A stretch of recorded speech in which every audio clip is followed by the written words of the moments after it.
اللہ الرحمن الرحیم. جزاک اللہ خیر اخوان فار جوائننگ. آج ہم پارہ نمبر 11 میں سے ریفلیکشنز ڈسکس کریں گے، اور پارہ نمبر 11 جو ہے اس میں سورہ توبہ کی آیات ہیں، سورہ یونس ہے، اور سورہ ہود کی بگننگ کی کچھ آیات ہیں. تو پہلی جو ریفلیکشن انشاءاللہ میں آپ لوگوں سے شیئر کرنے لگا ہوں، دیٹ از ورس نمبر 100 سورہ توبہ کی. اللہ سبحانہ تعالیٰ فرماتے ہیں کہ والسابقون الاولون من المہاجرین والانصار والذین اتبعوہم بإحسان رضی اللہ عنہم ورضوا عنہ وأعد لهم جنات تجری تحتها الانہار خالدین فیہا ابدا ذالک الفوز العظیم. Translation: And the first forerunners, سابقون الاولون, یعنی in the faith, among the Muhajirin and the Ansar and those who followed them with good conduct, Allah is pleased with them and they are pleased with Him, and He has prepared for them gardens beneath which rivers flow, wherein they will abide forever. That is the great attainment. ذَلِكَ الْفَوْزُ الْعَظِيمُ. یہی ہے سب سے best success اور great attainment, یعنی کہ جنت میں اپنی جگہ بنا لینا. اس میں سابقون الاولون میں نے آیا اس لیے سلیکٹ کی ہے کیونکہ یہ جو صحابہ ہیں، یہ جو جنریشن آف صحابہ ہے جو بیت رضوان، پلیج آف رضوان جو حدیبیہ میں ہوئی تھی، اس سے پہلے کے جو صحابہ ہیں جن میں انصار اور مہاجرین دونوں ہیں، ان کے بارے میں خاص یہ آیت ہے کہ اللہ سبحانہ تعالیٰ ان کی تعریف بیان کرتے ہوئے کہتے ہیں کہ اللہ ان سے راضی ہیں اور وہ اللہ سبحانہ و تعالیٰ سے راضی ہیں. تو میں آڈینس کو نام بھی بتانا چاہوں گا ان صحابہ کے، تاکہ وہ اپنے بچوں کو ان کی سٹوریز بھی سنائیں، بلکہ اس رمضان میں ایک یہ گول بھی بنائیں کہ ہم کم از کم ان صحابہ کے بارے میں تو پڑھیں جن کی اللہ سبحانہ تعالیٰ جو ہے وہ تعریف یہاں پہ بیان کر رہا ہے. اور اسی سے ریلیٹڈ یہ بھی ہے کہ نیکسٹ جنریشن جو صحابہ کے بعد ہے اس کو تابعین کہا جاتا ہے. تو یہ جو فرسٹ 3 جنریشنز کا حدیث میں بھی ذکر ہے کہ ایک تو نبی صلی اللہ علیہ وسلم کی اپنی جنریشن اور صحابہ، پھر تابعین، اور پھر تبع تابعین. بہت سی یوتھ ہم سے سوال پوچھتی ہے کہ اسلام ہم کیسے سمجھیں، کس کی انڈرسٹینڈنگ لیں، فرقہ واریت بہت زیادہ ہے. تو دیکھیں بہت سمپل، نبی صلی اللہ علیہ وسلم نے بھی اس کی طرف تلقین دلائی ہے کہ جو فرسٹ 3 جنریشنز ہیں، دا وے دے ہیو انڈرسٹوڈ اسلام، ان کی انڈرسٹینڈنگ لے لو. اب آپ کو جب پتہ ہوگا وہ فرسٹ 3 جنریشنز میں ہیں کون، تو ڈیفینیٹلی آپ انہی کی طرف جاؤ گے. تو یہ بھی بہت فائدہ اس کا ہے. جو یہ صحابہ ہیں ان کے انشاءاللہ میں نام آپ کے سامنے رکھنا چاہوں گا. ارلیسٹ آف صحابہ میں اوبیسلی جو فیمس صحابہ ہیں وہ تو ہمیں پتہ ہیں، عثمان غنی رضی اللہ عنہ، ابو بکر صدیق، عمر بن الخطاب، لیکن میں کچھ ایسے نام لوں گا جو شاید عوام الناس کو نہیں پتہ. اس میں زبیر ابن عوام رضی اللہ عنہ مہاجر تھے، اور ان کے بارے میں نبی صلی اللہ علیہ وسلم نے کہا every prophet had disciples and my disciple is Zubair ibn Awam, یعنی کہ یہ ان کی وہ ہے فضیلت. سعد بن معاذ انصاری صحابی ہیں، اور ان کی جو فضیلت ہے کہ اللہ کا عرش ان کی شہادت پہ جو ہے وہ کانپا تھا. اور اسید بن حضیر رضی اللہ تعالیٰ عنہ انصار ہیں، اور ان کے جو ہے وہ فضیلت یہ ہے کہ listening to his voice while reciting Quran was one of the greatest honours that the صحابہ aspired. His voice was so humble and resonant that رسول اللہ صلی اللہ علیہ وسلم said that the angels came near its possessor one night in order to hear it, یعنی اتنی خوبصورت یہ تلاوت کرتے تھے.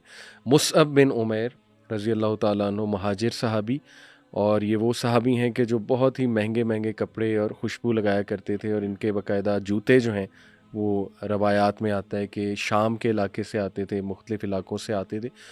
تو جب ان کی شہادت ہوئی تو کفن بھی پورا نہیں آ رہا تھا، اور صحابہ رو رہے تھے یہ سائڈ دیکھ کے. تو ان کی جو فضیلت ہے، I saw Musab here and there was no youth in Makkah more petted by his parents than he. Then he abandoned all that for the love of Allah and his Prophet صلی اللہ علیہ وسلم. یہ نبی صلی اللہ علیہ وسلم نے ان کے بارے میں فرمایا. معاذ بن جبل یہ انصاری صحابی ہیں، اور معاذ کی فضیلت ہے کہ معاذ از دی موسٹ نالجبل آف حلال اینڈ حرام ان مائی امہ. پھر ابو ذر غفاری مہاجر صحابی ہیں، ان کی فضیلت the heaven and the earth have not seen anyone more truthful than Abu Dhar. Talha بن عبید اللہ مہاجر ہیں، ان کی فضیلت whoever wants to look at a living martyr should look at Talha بن عبید اللہ. کیونکہ غزوہ احد میں طلحہ بن عبید اللہ was in the forefront protecting رسول اللہ صلی اللہ علیہ وسلم، اور بے ہوش ہو گئے جب رسول اللہ صلی اللہ علیہ وسلم کو خیمے تک پہنچا دیا، لیکن یہ کہ اینڈ تک ساتھ نہیں چھوڑا. ام عمارہ انصار، اور یہ ان کے بارے میں آتا ہے کہ او اللہ make this family my companions in paradise. سبحان اللہ. یہ صحابیہ کے بارے میں اللہ کے نبی صلی اللہ علیہ وسلم نے فرمایا.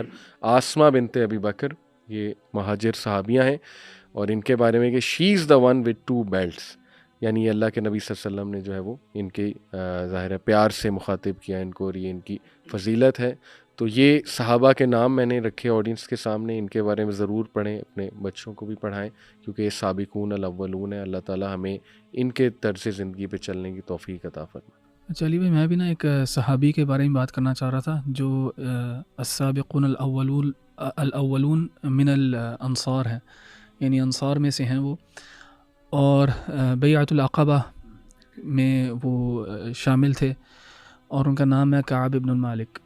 تو کعب ابن مالک جو ہیں ان کا ذکر بھی ہے اسی سورت کے اندر، سورۃ التوبہ میں، اور ان کا ایک بڑا ہی خوبصورت واقعہ ہے جو وہ خود بیان کرتے ہیں، اور اس کے اندر بہت زیادہ لیسنز ہیں ہمارے لیے. تو کعب ابن مالک جو ہیں یہ انصاری ہیں، اور بیعۃ العقبہ میں انہوں نے رسول اللہ صلی اللہ علیہ وسلم کے پاس حاضر بھی ہوئے تھے مکہ میں. تو یعنی یہ انیشل انصار میں سے ہیں جو بدر کے موقع پہ بھی مسلمان ہی تھے یہ، اور انہوں نے بدر کا موقع جو ہے انہوں نے مس کر دیا تھا، لیکن اس کے بعد جتنے بھی ایکسپیڈیشنز ہوئے تھے رسول اللہ صلی اللہ علیہ وسلم کے ساتھ، انہوں نے اس میں بھرپور حصہ لیا. تو اپنے بارے میں اپنا ہی واقعہ سناتے ہیں یہ، اور کہتے ہیں کہ جب تبوک کے لیے نکلنا تھا مسلمانوں نے، اور تبوک کی جو ایکسپیڈیشن ہے وہ 9th year آف ہجرہ میں رسول اللہ صلی اللہ علیہ وسلم نے کال کی تھی، اور اس کو نا غزوۃ العسرہ بھی یا جیش العسرہ بھی کہا جاتا ہے. عسرہ کہتے ہیں ڈیفیکلٹی، مشکل کو. تو یہ اتنی مشکل جرنی تھی کیونکہ بہت دور جانا تھا، اور ڈیزرٹ کے تھرو ٹریورس کرنا تھا، بہت ہی مشکل علاقہ تھا جس کے تھرو جانا تھا. گرمی تھی بہت زیادہ، اس سے کچھ سال اسی سال بارش بھی کم ہوئی تھی، تو جو ہارویسٹ تھا وہ بھی کم تھا، اور جو دشمن تھا وہ رومی تھے جو بہت زیادہ لارج ان نمبرز تھے. تو یعنی یہ بہت ہی ڈیفیکلٹ جرنی تھی. تو اور اس کے لیے جو رسول اللہ صلی اللہ علیہ وسلم نے جو آواز لگائی جہاد کے لیے، اور اس کے لیے جو کال تھی وہ سب کے لیے تھی. Everyone was obliged to join. ہر مسلمان کے اوپر ڈیوٹی تھی کہ وہ کنٹریبیوٹ کرے اپنے مال کے عوض اور اپنی جانوں کے عوض، یعنی وہ کنٹریبیوٹ کریں فزیکلی ایز ویل، وہ جائیں. تو کعب بن مالک کہتے ہیں کہ میں بہت اچھی پوزیشن کے اندر تھا، یعنی میری سواری بھی تیار تھی، سب کچھ تھا میرے پاس.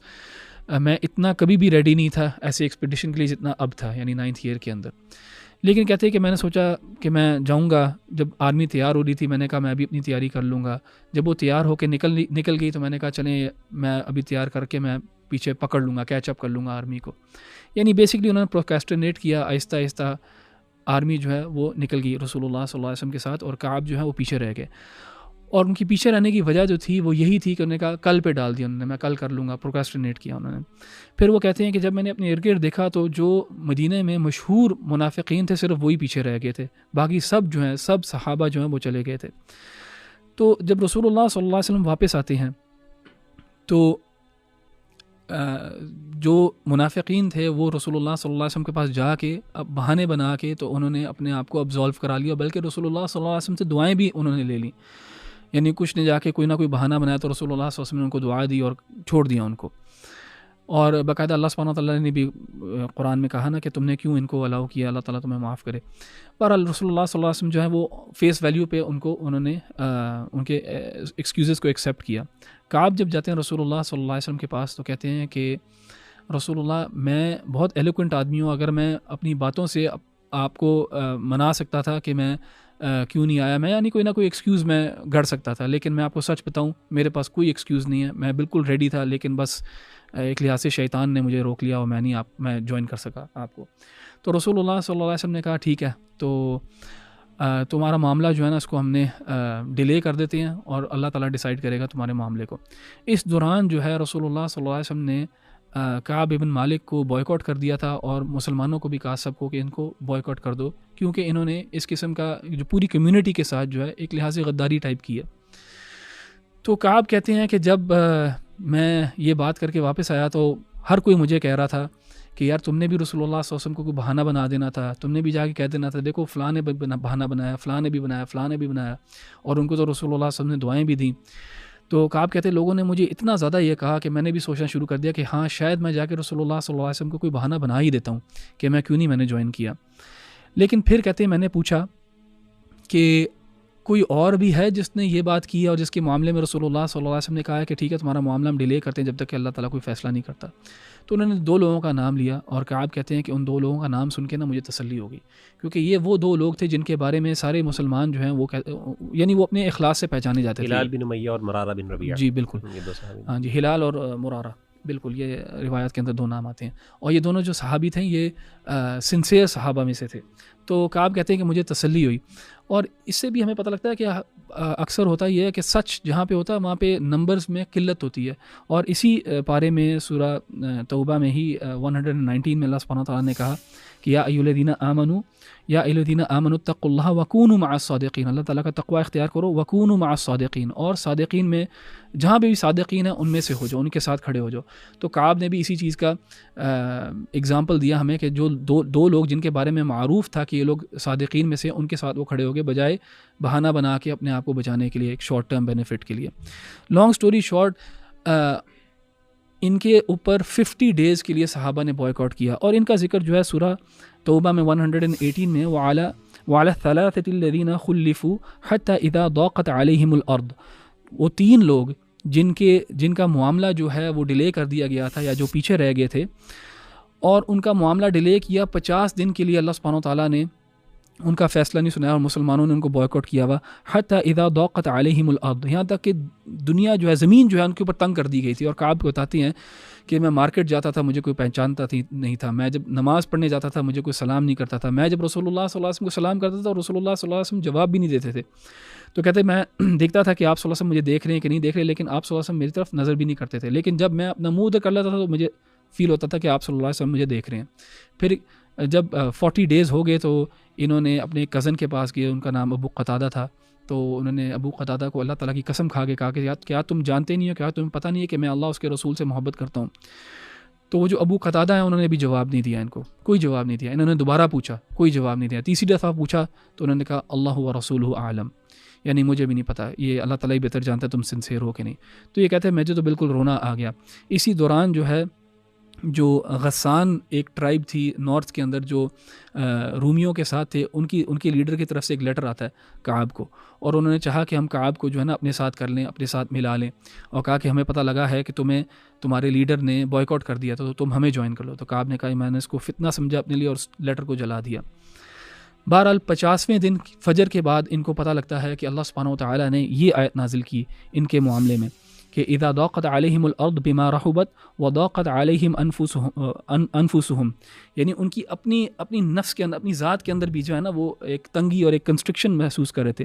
وظنوا ان لا ملجأ من اللہ الا الیہ، اور انہوں نے بھی پہچان لیا، انہوں نے بھی جان لیا، کعب نے اور ان کے 2 ساتھیوں نے، کہ اللہ سبحانہ وتعالیٰ کے علاوہ اب کوئی راستہ نہیں ہے، اب اللہ سبحانہ وتعالیٰ کی طرف ہی ہم رخ کر سکتے ہیں. سب مسلمانوں نے، ہر کسی نے ہمیں چھوڑ دیا. ثم تاب علیہم، پھر اللہ سبحانہ وتعالیٰ نے ان کی توبہ قبول کی. ثم تاب علیہم لیتوبوا ان اللہ هو التواب الرحیم، تو اللہ سبحانہ وتعالیٰ بے شک توبہ قبول کرنے والا ہے. تو اس لیسن سے ہمیں پتہ لگتا ہے کہ پروکریسٹینیشن نے ان کو اس مسئلے میں ڈالا اور سچ نے ان کو اس مسئلے سے نکالا. تو سچائی کا جو ہے نا دامن انسان کو تھام لینا چاہیے اور سچوں کے ساتھ کھڑے ہو جانا چاہیے. کونوا مع الصادقین. اور کبھی کبھار انسان کو لگتا ہے کہ اس نے کوئی غلطی کی ہوتی ہے، لیکن وہ جھوٹ سے جو ہے نا سمجھتا ہے کہ اس غلطی میں سے نکل جائے گا، اور ایسا ہوتا بھی ہے. جھوٹ بول کے انسان وقتی طور کے اوپر تھوڑی دیر کے لیے جو ہے نا اس سے بچ جاتا ہے، لیکن لانگ ٹرم اس کو نقصان ہوتا ہے. یہاں پہ آپ دیکھیں گے کہ کعب نے اور ان کے 2 ساتھیوں نے شارٹ ٹرم اپنے آپ کو نقصان پہنچایا کہ 50 دن جو ہے، اور 50 دن بہت زیادہ ٹائم ہوتا ہے ایک کمیونٹی میں رہنا جہاں پہ کمیونٹی بالکل آپ کو نہ سلام کر رہی ہے، نہ آپ سے کوئی بات کر رہی ہے. تو شارٹ ٹرم تو انہوں نے نقصان اٹھایا، لیکن لانگ ٹرم، اور لانگ ٹرم سے مراد یہ تھا قیامت تک جو ہے ان کی توبہ کا اور ان کی توبہ کی مقبولیت کا ذکر ہے یہاں پہ. اور جب ظاہر اللہ سبحانہ تعالیٰ نے اس وقت توبہ قبول کی تو انہوں نے سب ان کے گناہ پیچھے جو ہے سب معاف کر دیے. تو یہ کعب کہتے ہیں کہ میرے لیے پورے قرآن میں ان سے زیادہ قیمتی آیات نہیں ہیں. اس میں جو ضاقت علیہم انفسہم ہے نا، جی، اس سے بھی پتہ چلا کہ اصل میں اسی واقعے کے اندر کہ ان کی پھر جو بیگمات تھیں ان کو بھی حکم دیا گیا کہ آپ ان سے دور ہو جائیں. یعنی اتنا اسٹرکٹ بائیکاٹ ہو گیا، یہاں تک کہ صرف ایک جو ہلال بن امیہ چونکہ ضعیف تھے، بوڑھے ہو گئے تھے صحابی، تو ان کو ایکسیپشنل اجازت دی تھی کیونکہ ان کی وائف نے کہا تھا کہ میں ان کا خیال رکھتی ہوں اور میرے بغیر ان کا کوئی خیال نہیں رکھ سکتا، ان کے لیے سروائیو کرنا مشکل ہو گیا. اللہ تعالیٰ آپ کو رضائے خیر دے. بہت ایمان افروز واقعہ تھا یہ.